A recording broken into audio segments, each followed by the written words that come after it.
Nestled in the midst of vast farmland in the Zhejiang province, this seemingly ordinary village holds a surprising secret. Behind the doors of any house here, you might come face to face with one of humanity's most common fears: snakes. Rather than merely coexisting, the locals intentionally raise snakes, similar to how one might raise chickens or pigs. Nowadays, over 3 million snakes are bred in the village annually, with around 160 farming families, totaling about 800 people doing this. All this takes place within an area smaller than 0.4 square miles. Snakes are a common sight in the living rooms and bedrooms of villagers, where these once fearsome creatures are now embraced as toys and pets, even for 3-year-old children. In the past 3 decades, over 100 million snakes have been bred in this area. China currently dominates 70% of the global snake breeding market, with approximately 20% supplied by a single village. It all began back in the 1970s with a man named Yang Hongchang, a local farmer who at 18 was struck by a spinal disease. Despite spending all his savings on treatments, nothing seemed to work. Living in what was then the poorest village in the region, Yang couldn't afford further medical help. When he felt almost helpless, a traditional Chinese medicine practitioner suggested an unconventional remedy: catching snakes and making wine from them. Since snakes were considered rare medicinal ingredients and costly at the time, Yang had no choice but to catch them. Luckily, there were plenty of snakes in and around his home village. Surprisingly, after 3 years of catching and consuming snakes, Yang noticed that his illness had subsided. With consistent practice, Yang became adept at catching an increasing number of snakes, which he then sold to local merchants dealing in medicinal ingredients. As noted earlier, snakes fetched high prices during that period, allowing Yang to earn a tidy profit. However, the village saw a decline in snake numbers, reaching a point where not a single snake could be caught in a day. Yang eventually warmed up to the idea of breeding snakes. In 1985, he invested his savings again, this time to set up a snake farm at home. Initially facing financial setbacks, Yang learned from his mistakes and soon found success. He started with just one snake species, but then expanded his business all the way to venomous, dangerous snakes. The snakes really seem to like it around here. The village gets warmed up by breezes from the Pacific, and in the summer it gets a lot of rain, about 55 inches, which is more than double the national average. Plus, it's in a warm and humid area with a bunch of rivers, and the temperature stays around 68 degrees Fahrenheit all year. There are also plenty of caves for the snakes to hide in. Basically, it's the perfect spot for the snakes. It's important to note that Yang wasn't the first or the only one diving into snake breeding in China. The competition was tough, with hundreds of snake breeding villages. Some farmers bred snakes for restaurants, while others, including Yang, had their eyes on medicinal purposes. Focusing on medicine industry paid off, making Yang's village the China's #1 snake village. Just a while back, folks in the area were struggling financially, but now many locals are raking in hundreds of thousands of yuan annually. Take Yang Hongchang, for instance, who made over 140,000 yuan from snake farming in 1983. Back then, the average village family hardly pulled in 10,000 yuan a year. Another farmer, 46-year-old Yang Xiaobang, has been breeding snakes at home for more than 20 years. It says his income has grown every year. The demand for traditional Chinese medicine in China is quite high. Most of the snakes the man breeds are delivered to medicine factories. That's where the snake livers and snake gallbladders end up. Also, snake products from the village are now exported all over the world, mainly to the USA, Germany, Japan, and South Korea. The skins are sent to France and Italy to make luxury brand bags. After working a few years at a pharmaceutical company, another farmer decided to switch gears and focus solely on raising snakes. Surprisingly, this new venture turned out to be quite lucrative, making him one of the top snake breeders in the village. His yearly earnings averaged around 400,000 yuan, thanks to harvesting over 2 tons of snakes annually. In Snake Village, around 90% of families have some connection to snakes, and the total population is approximately 600. Over the past few years, like in many other villages, the population has been decreasing. Back in the early days, when nobody expected this village to become a top spot for snake breeding, Yang just put male and female snakes together, letting nature take its course. Didn't go so well, resulting in only losses. Nowadays, there's careful research on how snakes reproduce, choosing good females, studying their diet, and figuring out the best way to hatch eggs for higher survival rates. After experiencing his first failure, Yang improved the snake egg incubation process and ensured diligent care throughout the entire period. Within just a year, the rate of successful incubation had risen to 80%. Yang bred over 30,000 snakes and sold them to pharmaceutical companies at attractive prices.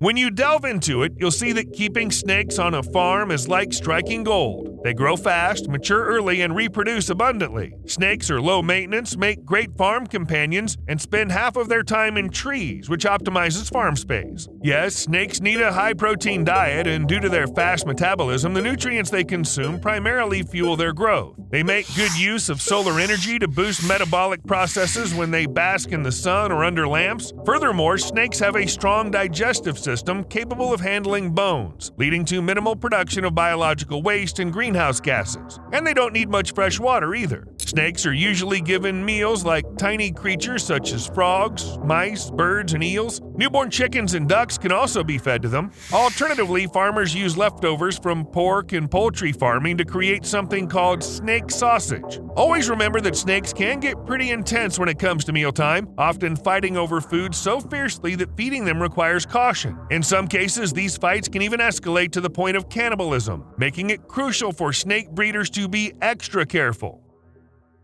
You can't just jump into snake handling work on the farm without some serious training. Farm workers spend about 3 months getting trained before they're allowed to deal with snakes. Otherwise, things can go south for both the workers and the snakes, given how risky it is to deal with these dangerous creatures. Meanwhile, snake farmers with years of experience have honed their skills to the point where they seem almost magical. For instance, just a pinch of the sand can tell them if the humidity is right for keeping snakes. Who needs gadgets when you've got fingers? Any seasoned farmer will tell you that you can comfortably house around 220 pounds of snakes in a 1,076 square foot space. Yes, it's the type of animal farming where they use pounds as the unit of measurement. When building a snake farm, it's important to consider the types of snakes and their natural habits. Designing the environment to match their needs makes feeding, shedding, and mating easier. For instance, for one species, you should go for a hillside spot facing north or south with plenty of shade from trees and close to water sources away from busy areas.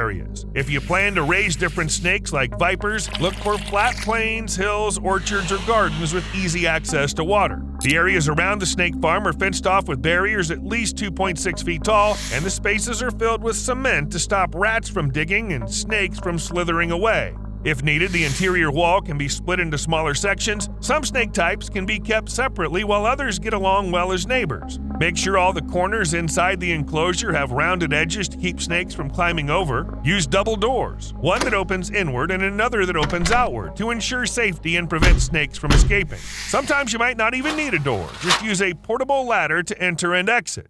Remember, snakes are cold-blooded, so it's crucial to keep an eye on the room temperature where they live. Snakes prefer it around 82 to 86 degrees Fahrenheit. If it gets too hot or cold, they might become sluggish, or worse, succumb to extreme heat or cold. Keeping snakes comfortable in the summer is important. When setting up a snake habitat, you need to choose a room that remains warm in winter and cool in summer, carefully considering the design and location of the snake farm. To help snakes stay cool in the summer, you can provide shady spots with vegetation and mist them with water in the morning and evening. It's also a good idea to have sheds where snakes can hide from the sun. A typical snake enclosure comes equipped with comfortable nesting spots, water pools, ditches, shallow feeding areas, piles of stones, and designated spaces for egg laying and hatching. Snake nests come in various forms, with some looking like a tomb or a cave. They typically stand about 20 inches tall with an inner diameter of the same size. It's essential for the top to be sealed against rain, yet accessible for observation, cleaning, and snake removal. The base partially goes into the ground filled with sand or hay. Each nest sports 2 openings, with one facing south or southeast to allow snakes to crawl in or out freely. This size nest comfortably houses 10 to 20 medium-sized snakes. When temperatures stray from the norm or become uncomfortable, it can disrupt snakes' usual routine, which might mean they won't hibernate as they normally would. Some farmers believe that breeding snakes to stay active during winter could lead to higher profits. On the flip side, others argue that if snakes don't get a proper winter rest, their ability to reproduce might be affected for several consecutive years. Makes sense. Who feels like having babies when they're sleepy? Most of the time, snakes in the snake village don't breed for more than 3 months. Once their venom is taken or they've helped make babies, they usually end up being used for meat or for producing pills and other medical items. While snakes are believed to possess healing properties, they are not immune to illness themselves. Although it's uncommon, in farm settings where snakes are densely housed, preventative measures like vaccinations or adding medication to their food are necessary to maintain their health. Before adding a new snake to the group, it typically gets a quick bath to make sure it's clean and won't bring in any harmful or contagious stuff. At the same time, they check if it's a boy or a girl by pressing a special spot near its tail. Generally, there are about 90% females and 10% males on the farm. When it comes to the intricacies of snake breeding, there are some basic rules, like the fact that snakes really like water. That means keeping their pools full, changing the water regularly, and making sure it's clean.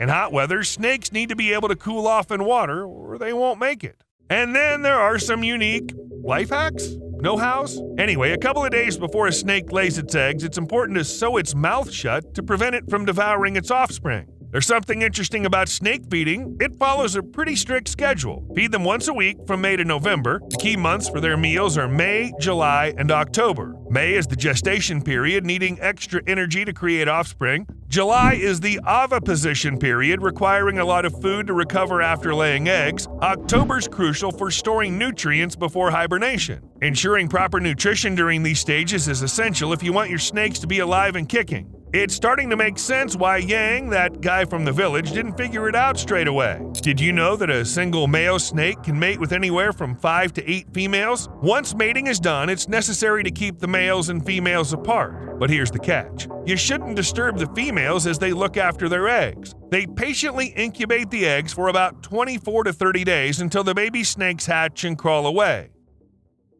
But let's get back to the business side of things. Snake farming has a benefit.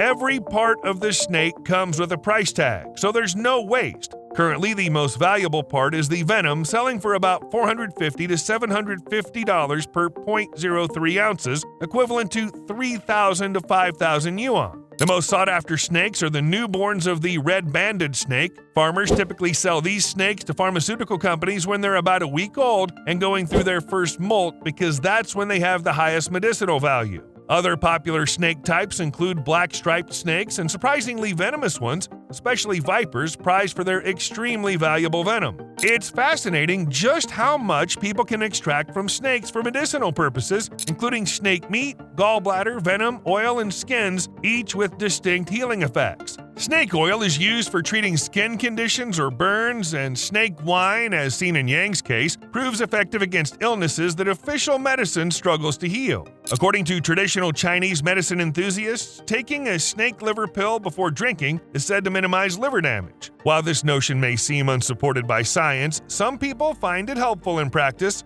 Drinking snake wine is believed to boost the immune system, while snake soup, a customary winter dish when sickness is common, serves a similar purpose. Snake skin is thought to alleviate toothaches and vitiligo, while snake blood is used as a painkiller and for joint issues. Snake bones, all of a sudden, are believed to help with tuberculosis and ease physical weakness. Snake gallbladder is thought to clear mucus, reduce fever, and even improve eyesight. Basically, if snakes were found to fix flat feet, baldness, and depression, it wouldn't shock many people. Snakes used to be a popular dish in the southern province of Guangdong, especially before the severe acute respiratory syndrome hit mainland China in late 2002. Since one of the first victims was a snake and chicken vendor, snake meat is now less commonly found on tables. However, some farmers have found a silver lining, as pharmaceutical companies are willing to pay more for snakes than certain restaurants. Why? Well, because in China and across the globe, traditional medicine holds significant popularity, with snake remedies playing a crucial role. Millions worldwide seek traditional Chinese medicine and similar therapies. In Hong Kong and mainland China, approximately 60% of people have visited a traditional medicine practitioner at least once. Recent national surveys indicate that between 60 and 75% of people in Taiwan, Japan, South Korea, and Singapore also turn to traditional medicine at least once a year. Traditional Chinese medicine stands out as one of the oldest healing practices still in use today, having been honed through centuries of practical experimentation. Prior to the early 1800s, it exclusively dominated the medical landscape in China until the arrival of English missionaries who introduced modern medical tools, treatments, and medicine to the region. In the 1950s, traditional medicine gained popularity in China because the government appreciated its affordability and accessibility compared to evidence-based medicine. Even today, older people, mainly from rural areas and without higher education, tend to prefer traditional Chinese medicine. They often grapple with health issues like heart problems, respiratory issues, cancer, prostate inflammation, arthritis, and nervous system disorders. Meanwhile, in Hong Kong, a significant 63% of residents firmly believe in the effectiveness of such medicine, with only 24% expressing skepticism. The situation in rural areas is disheartening, as 40 to 60% of farmers can't afford medical care. Without insurance, treatments become a financial burden. In this scenario, traditional medicine is a more budget-friendly option. Even if you can't buy a snake, you can always catch one. Well, you get the idea. Traditional medicine reigns supreme in China simply because it's affordable. When it comes to snakes, they can sometimes be surprisingly cheap. There's a story about a Chinese woman who wanted to try making traditional snake wine. She bought a snake online, but tragically, it turned out to be a South Chinese many-banded crate, one of the deadliest snakes in the world. The woman ignored the seller's warning about its venomous nature and ended up getting bitten on the finger, leading to her death. While online platforms are not allowed to sell wild animals and administrators promptly take down such posts, customers can still go to smaller platforms. If someone's looking to purchase a snake, they'll find a way. While it's officially against the rules, selling and shipping live animals is surprisingly simple, almost like sending a piece of clothing. Delivery companies, even though they officially reject such packages, end up transporting them discreetly. Someone once mailed 3 venomous snakes from China to Canada. These weren't just any snakes, but ones for which there's no antidote in Canada. 2 of the snakes didn't make it, but the last one, a scared viper, tried to make a run for it. Thankfully, it was eventually caught. In China, people aren't really bothered about transporting dangerous snakes. They just toss them into a regular plastic box or a fragile bucket with a lid. No big deal. Surprisingly, farmers themselves are better aware of the risks that come with dealing with snakes. When bitten by a venomous snake, some farmers choose to quit snake farming entirely. The psychological trauma and fear are simply too much to handle. Also, there's always a chance of getting bitten while working on the farm. Every task on the farm comes with its own risks, except maybe when dealing with already dead snakes. When the snakes are alive, farmers wear rubber gloves, but occasionally they have to work without them. Don't just assume that only venomous snake bites are risky. Even a harmless bite without venom could land you a serious illness, like tetanus. There are also farmers out there who simply expect to get bitten all the time. They work without much protection and don't seem to mind the danger. After a bite, many farmers don't bother with the hospital. Their go-to plan involves squeezing out the venom, washing the bite with lots of water, and then applying remedies suggested by traditional medicine. No wonder people die when they try to treat themselves with herbs instead of going to the hospital for an antidote. Dealing with snakes on a regular basis is exhausting due to the constant threat of danger. This is why some folks can't handle it throughout the entire year. It's understandable because being stressed for a long time is just not good for your health, and even traditional Chinese medicine can't fix that. And how about this case? A Chinese farmer was bitten by a venomous snake on his finger. Without hesitation, he severed his finger, wrapped it with cloth, and traveled 50 miles to the hospital for treatment. Which sounds quite reasonable, although the doctors were a bit surprised. The snake that bit the guy didn't have too much venom, so he didn't need to chop anything off. Eventually, the farmer got a medicine, they cleaned and wrapped his wound, and sent him back home. Unfortunately, they couldn't sew the finger back on. The man just forgot it on the mountain. And this is a very telling story. Chinese doctors say that around 30% of people who end up in hospitals after snake bites had tried some pretty extreme self-treatment first. Some use knives to cut their fingers or toes, others use ropes or wire to tie up the bitten limb really tight, and some even attempted to get rid of the venom by burning their skin. Just to be clear, don't do any of that. And don't suck the venom out of the wound. Oh, and another important detail, setting up a snake farm isn't something you can just do anywhere. You need to secure a license first because snake farming carries its fair share of risks.